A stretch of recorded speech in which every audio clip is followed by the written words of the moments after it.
Have anybody messing around with this stuff. All right. So you can see we normally take a sample from this tank, All right. and there's the sample tap here. Okay. So I've bought these locks and so that they are secure. All right. So you unlock the sample tap, take a sample of solution here. All right.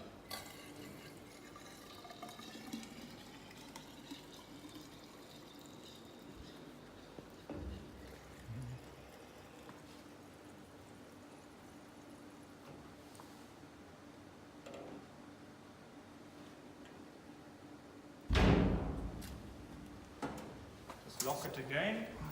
And I think we'll go to the lab.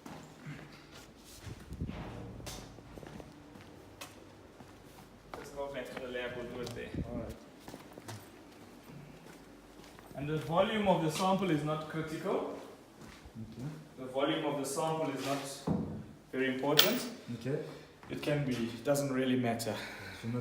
It's not even necessary. No, that is not critical. All right. Okay, so thermometer, we just check the temperature of that solution.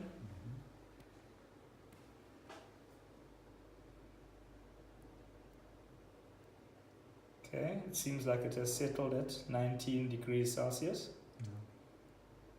Yeah. Okay. This thing here, we need to keep it clean. All right. And this is something, I'm just going to leave it here for now, okay? Okay. Just so that we can wash it just now. So we've got 19 degrees Celsius, which is that column. See, there's 19? Degrees. So that's the column. Okay. So now we've got to put the hydrometer in. And if you look at the hydrometer, Yeah. it starts from 1 at the top. All right. That's 1.005, Okay. 1.01, Okay. 1.015, Okay. 1.02, All right. and so on. So we put the hydrometer inside, and then we allow the hydrometer to settle. Okay, we allow it to settle down. So if we look at the hydrometer now, it's close to 1.3. You see that? 1.03. Yeah. That you see where I'm holding it now? All right. Where I'm holding it now, that's 1.03. Okay. But it's just the next one there. Yeah? Looks like it's 1.029. Okay. Yeah, 1.029. Okay, so if we come here, 19 degrees, 1.029 gives us a solution strength of 62 grams per liter. Okay. And that's how it is used. Okay. That's it. Yeah, it's clear. Okay, Yeah, it's clear. so what's important here always, and whoever does this, they must always keep this equipment clean. All right. So once it's been used, remember this is chemical. All right. Don't make the mistake. This is draining to outside. Okay. They must never throw chemical down here because Oh, okay. it's going to contaminate the So environment. it's just this is just This for is water. for washing hands. Washing Okay? hands. So that equipment Uh-huh. should be, the chemical that's there should be disposed of at the plant, All right. and the equipment should be washed inside the plant, All right. like I will do right now. Okay.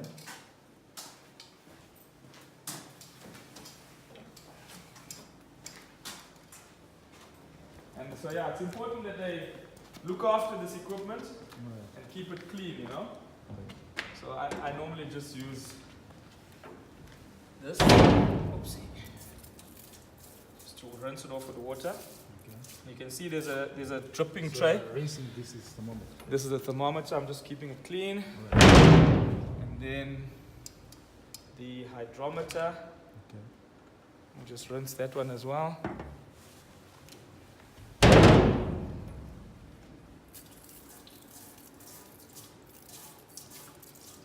You see there's a dripping tray there. Okay. That drip, if you can just hold it for me, please. Just be careful, it's very delicate. And then this chemical, we can dispose of it here. We can just rinse this. We can just rinse this out.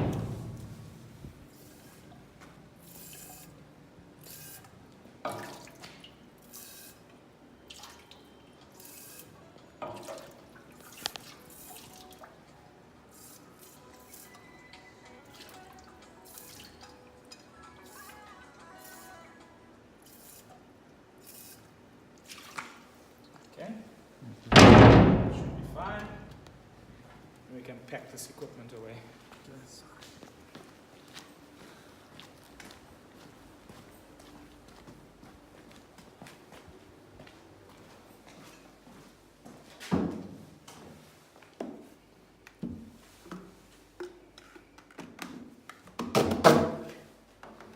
And that's it for hydrometer. Okay. Okay? Yeah.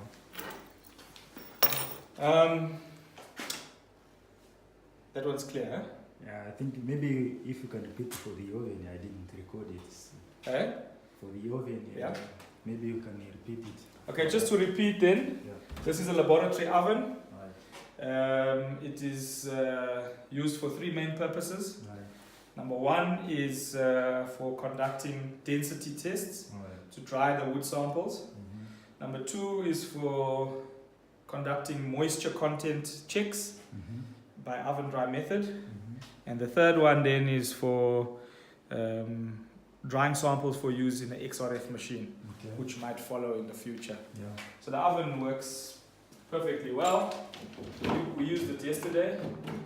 Switch it on there, it's got a temperature control. Right. Switch it on there. And then that's the oven. Okay. Okay. Here's the manual, so you can familiarize yourself. Okay. And then that's the certificate of conformance for this oven. Okay. Then of course, laboratory scale Yeah. for measuring the mass of the wood samples, Okay. especially when you're doing density tests Right. and moisture analysis as well. The box for the scale is in the cupboard. Mm.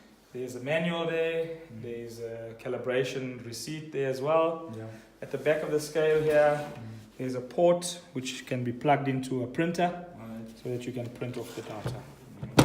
Okay? Maybe if you can repeat again talking about the RFX. Yeah. Yeah. Of course, the lab currently does not have an XRF machine. Right. We believe that it will be a very good addition to the laboratory. Yeah. Because there are a number of treaters in Tanzania who do not have that equipment. Right. And my feeling is that they probably will never afford that equipment. Mm-hmm. So if PFP is interested in investing in a XRF machine, Right. I think there's an opportunity to generate some revenue Right. and offer that as a service Okay. to those manufacturers who do not have that equipment. Okay. I think you can take it a step further and engage with TBS Right. and try and become accredited Mm-hmm. as a third-party testing laboratory, Mm-hmm. so that you can test for others and Okay. charge some money for it. So Okay. that XRF machine is rather expensive. Probably my estimate's about $25,000. Right. But I think that money can be made back by charging for the service. Right. Yeah. Okay. Maybe just stop it there and then we'll start a new one. You've started again? Yeah. Okay, other equipment, we've supplied this increment borer Right. for conducting penetration tests Yeah. on treated wood. Mm-hmm. So that's the handle, that's the drill, Right. and that's the spatula. Okay. Okay? Yeah. So if you like, we can go and do one. Yeah. Let's do it.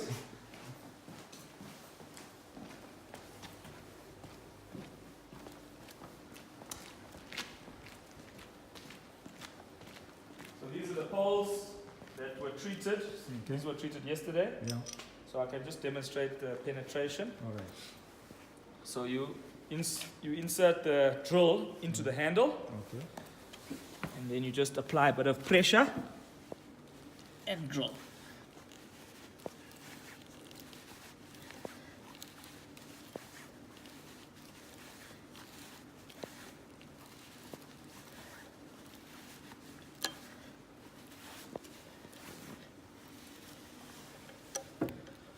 Okay.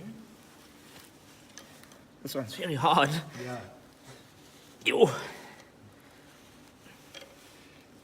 Okay.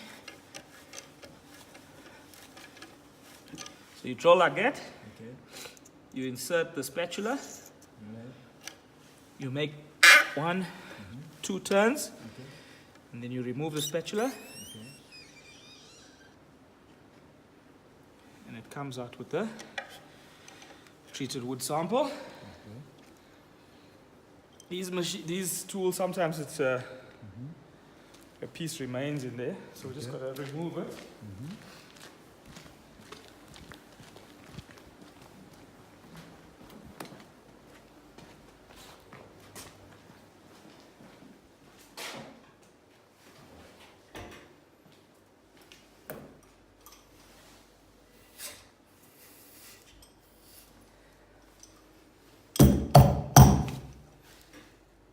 Piece is stuck in there. Inside.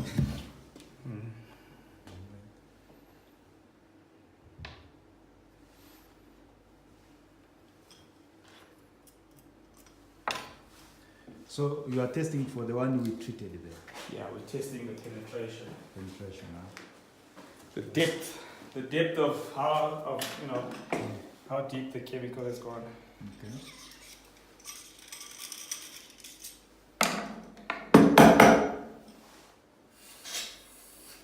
Why is this one so hard?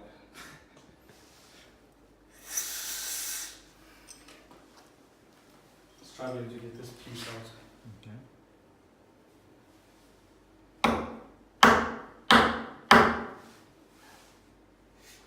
Normally at plants they have a piece of wire Okay.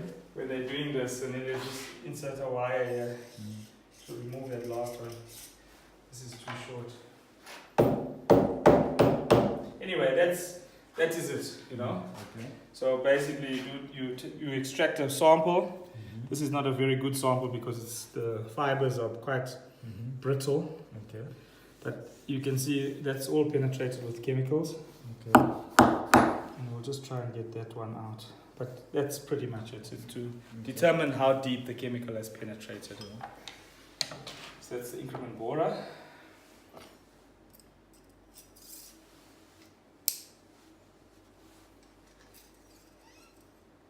There we go. You can see that wood is not treated.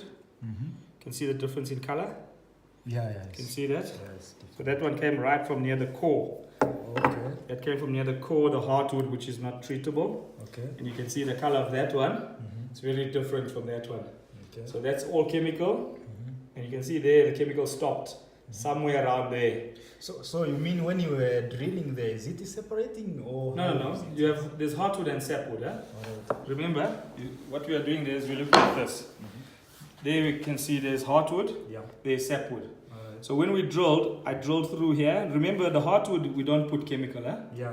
We only put into the sapwood. Right. So when I drilled it, I drilled into the hardwood. Right. So this bit here that's got no chemical is hardwood. Okay. And then the brown one that you can see is got chemical came from the sapwood. Alright. Yeah. And that's it. So that's the increment borer. Okay. Put it back in there. Important with the increment borer is to look after the tip.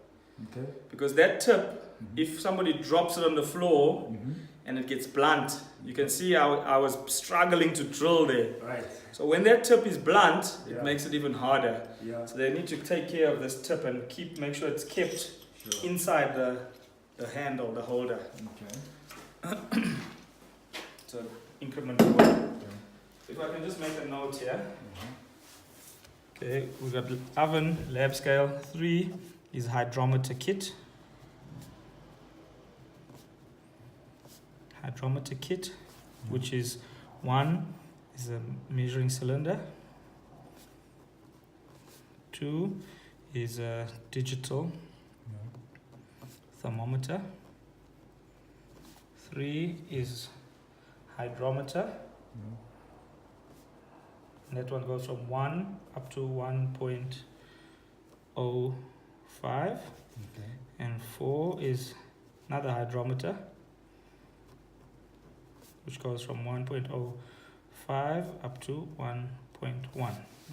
5 is hydrometer charts, which are on the wall. Goes on the wall there. And number 4, which we have just done now, is the increment borer.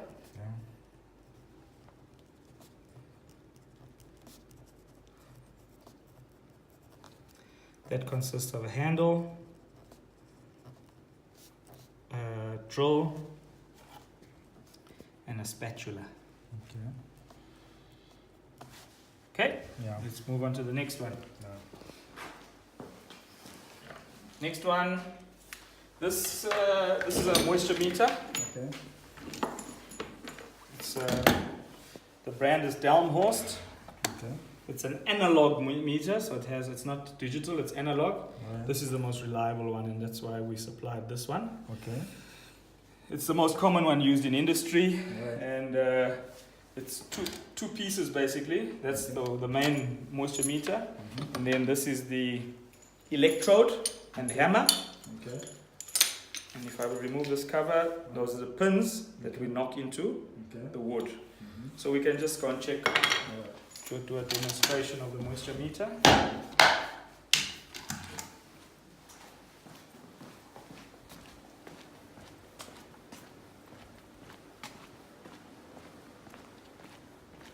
Here we have some poles, untreated poles. Okay.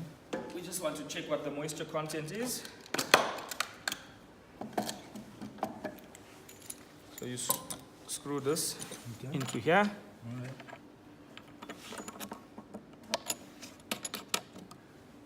When that is in, Okay. switch it on, Okay. and then you position the pins Okay. and just knock those in. Alright. The moisture meter has 3 scales, Yeah. A, B, and C. Okay. You see that? Yeah. At the moment, we are on C. Alright. C scale is reading to the end. Okay. If we adjust it to B scale, Alright. you can see this pole is very dry. It's right at the bottom. Okay. And A scale, A goes from 25 to 80. B goes from 11 up to 25%. And C goes from 6 up to 11. So this one looks like it's about 10.5. So why those 3 parameters? Because there's a range of moisture. Alright. Sometimes poles are wet and they're up at 40%. Alright. Sometimes poles are dry like this one, where you're on C now and it's measuring 10.5% moisture. Okay. So depending on the moisture content of the wood, Right. you use a different range. Okay. We can do another one here on this timber, because I think this timber is still very wet. Yeah. So if we knock it into this timber here, okay, there you can see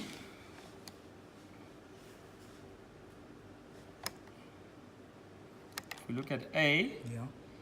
it's less than 25. Okay. If we put it on B, no movement.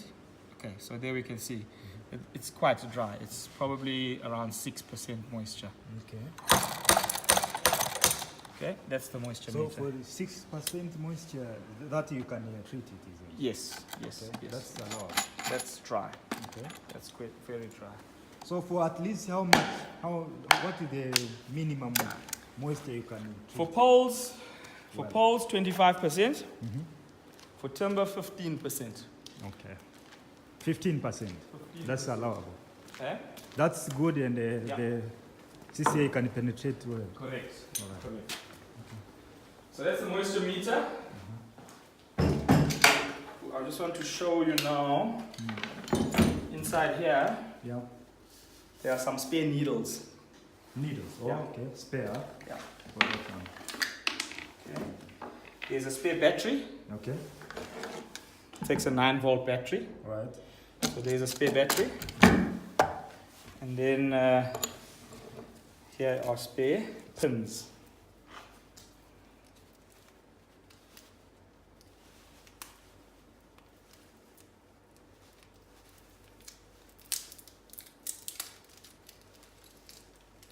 Okay, Okay. there are some spare pins. All right. Okay, there's, can't see how many there. And here are some more spare pins here. So those pins, if you need to replace the pin, because they do break from being, you just unscrew here, Okay. and then you need like a pliers or something to To loosen it. and then it just slides off. Okay. And you insert the other pin Yeah. and just screw it back inside here. Back again. Okay. That's it. All right. Okay, Okay. so moisture meter. this cap is actually for the drill. Okay. So if the drill, you see, this cap is for the drill. Okay. So it was kept safe in transit. Yeah. But once you've started using it, of course you can keep the drill safely Okay. inside here. All right. Okay. Okay. So inside this tube Yeah. are the spare pins, All right. 2 packets of spare pins, Yeah. spare battery, Yeah. and that cap for the drill. Yeah. All inside this tube. Okay. Right? So let's make a note of that. Yeah. What did I do with your pen? Okay, so number 5. 5 is moisture meter.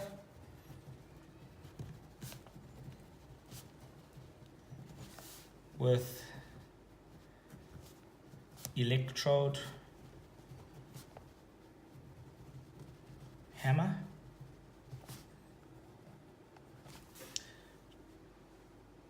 Two times packets of spare pins. 1 times spare battery. And yeah, that's it. Okay. Okay, it's a moisture meter. Yeah. So maybe if I can move you back concerning these books, maybe can you talk this a very good point when you were talking about this XRFX machine.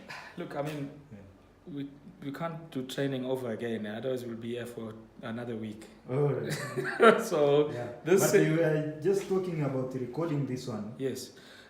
Without that RFX, isn't it? Yes. What I'm saying, just to repeat here, is Yeah. those companies that do not have XRF machines, Yeah. the only other method of checking retention Yeah. is an administrative record. Okay. And we use this CCA stock control book to determine average retention, Okay. average chemical used over a period of time. All right. So this book, you record an opening stock, maybe at the beginning of the month. Okay. You record any stock of chemicals received. Yeah. And at the end of the period, Okay. you record the closing stock. Okay. Therefore, opening stock plus stock received minus closing stock gives you net chemical used. All right. In the chart sheet book, you record volume. Okay? Okay. So you can add up all volume for the same period. All right. So you have chemical used and you have cubic meters of wood treated. Okay. Retention is kilograms per cubic meter. All right. So you can calculate average retention for a period of time. Okay. And that period can be any time. It can be 1 day, it can be 1 week, it can be 1 month, Right. it can be 1 year, it can be 25 days, whatever period. Okay. As long as you have an opening point Okay. and a closing point, All right. it can be for any period. Okay. Okay. Let's move So on. just to finish off, these are the books we've supplied. Yeah. So there are, I believe there are 2 stock reconciliation books. Okay.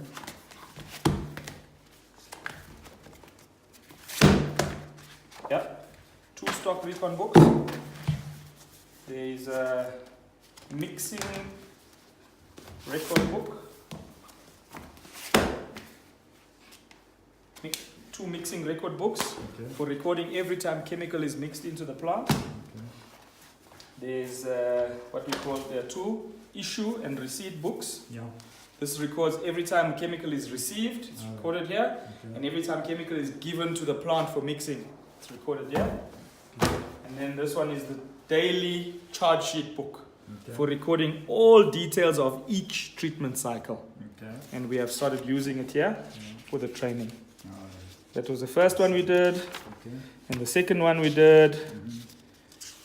and then the third one we did. So we've done 3 charges during the training. And how about those recharges? Are they done? Have they been done? very Yes. successfully? The first one was a bit of a trial, so we were slightly undertreated on the first one, Okay.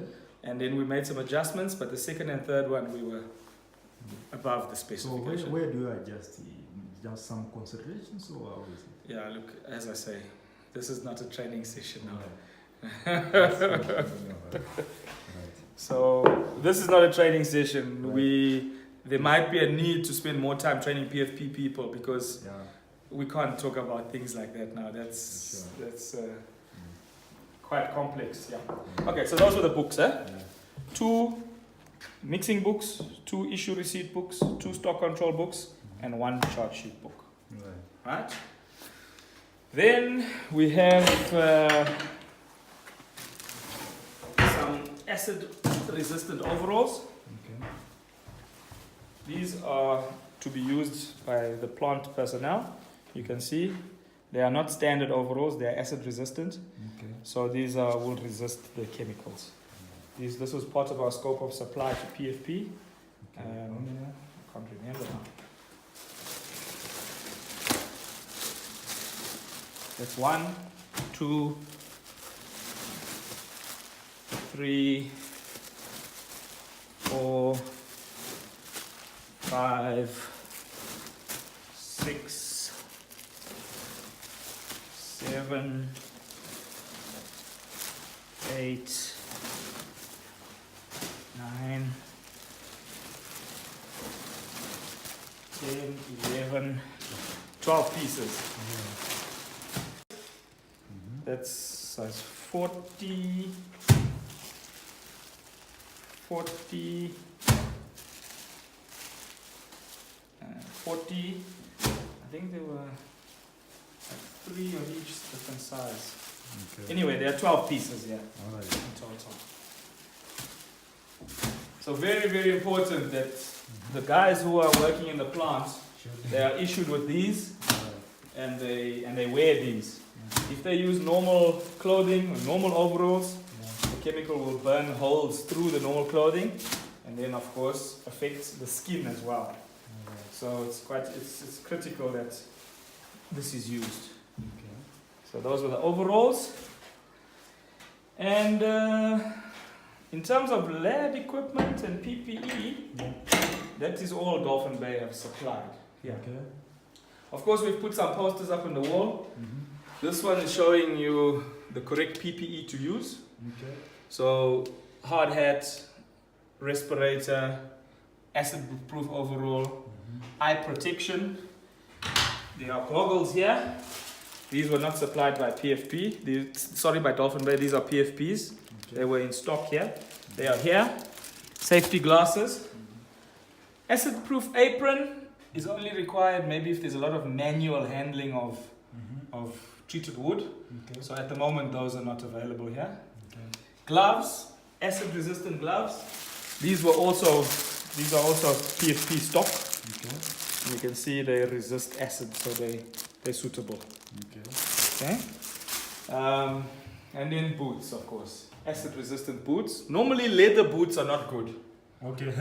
Leather boots normally are not good. There should be a rubber boot, All right. which is acid-resistant. Okay. Because the leather can trap chemicals, and every time you put your foot inside, you're exposing your foot to that chemical. So the acid-resistant ones, which are normally the rubber ones, are better. Then we've just got some general posters, some emergency procedures, some spillage procedures. This is just a generic treatment procedure.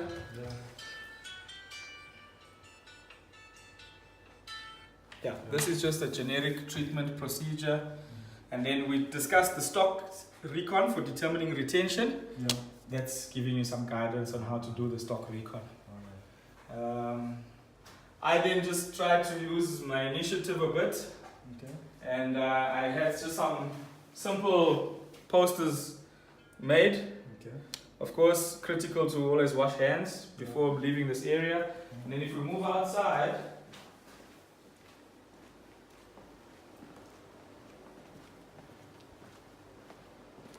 this is the material safety data sheet. Okay. So it contains all chemical information, safety information, firefighting. This is a reference document for the chemical. All right. If somebody gets exposed to chemical and they need to go and see a doctor, Yeah.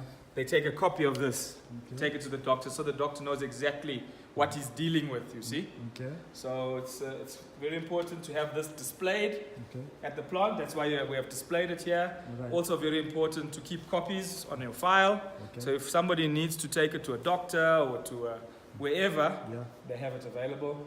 That's just another copy of that same PPE. Right. And then, of course, this area, let's talk about this. Okay.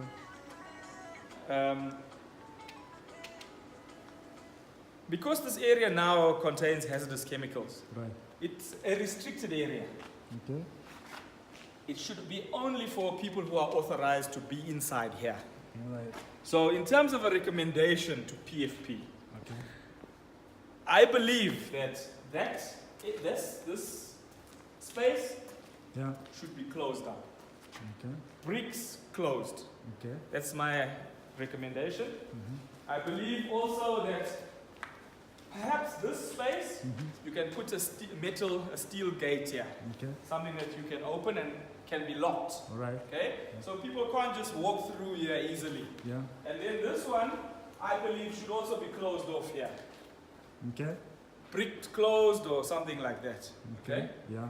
Or whatever. Close those two and put a gate here, whatever you decide, you know? All right. The idea is that you should be able to lock this area. Nobody should just walk through here. All right. And then my recommendation is that then those doors in the front Yeah. should be closed and locked every evening.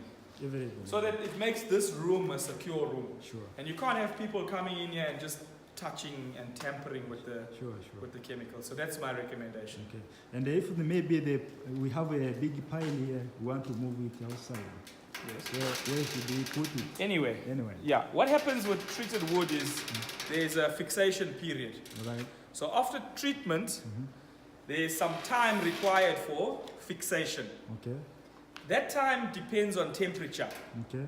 So it's plus minus at 25 degrees Celsius, Okay.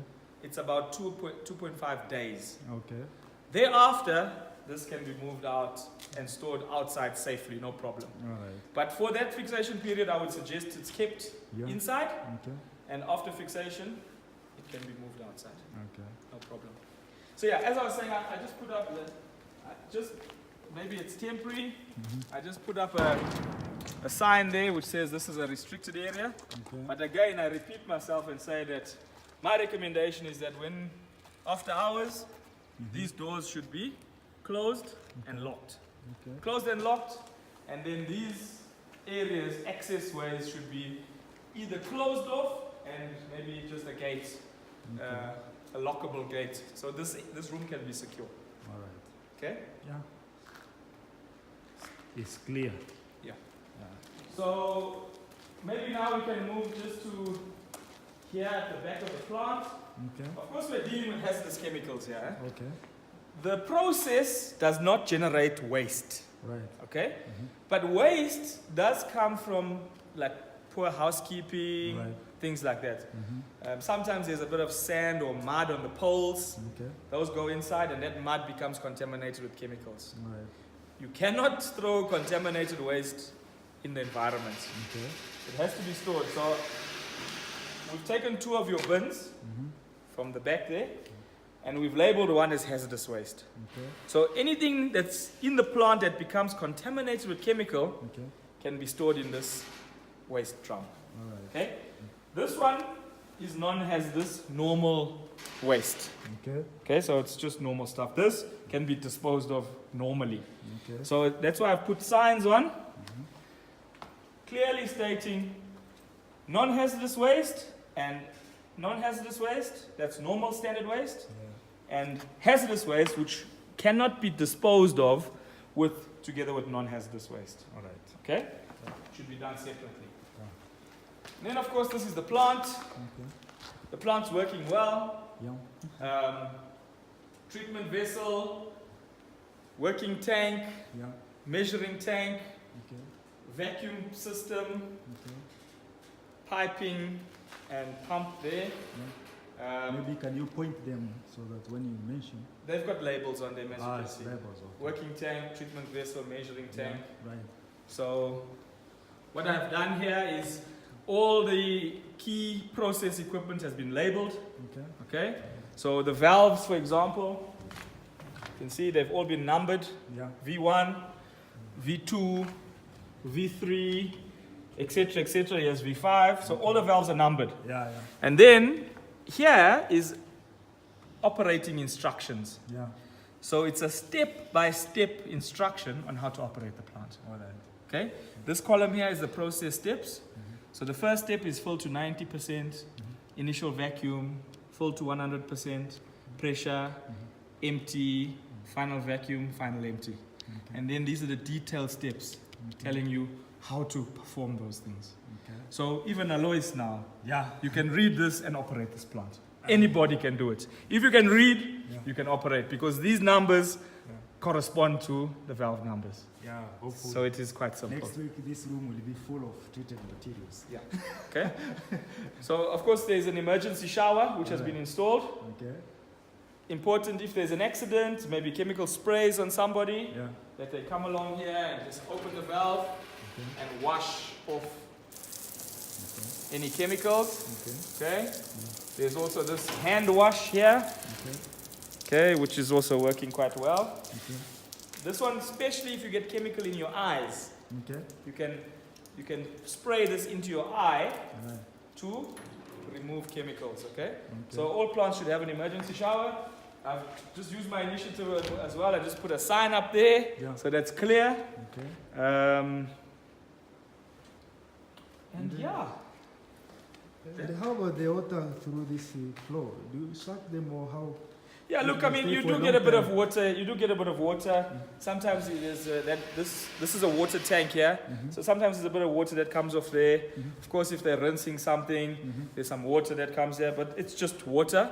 And remember, anything that's inside this concrete area is secure. Okay. So if there's a little drop of chemical or a little bit of water, you know, that's no problem. You can brush it, and then this pipe is a suction pipe. Okay. So you can create a vacuum inside the treatment vessel, Okay.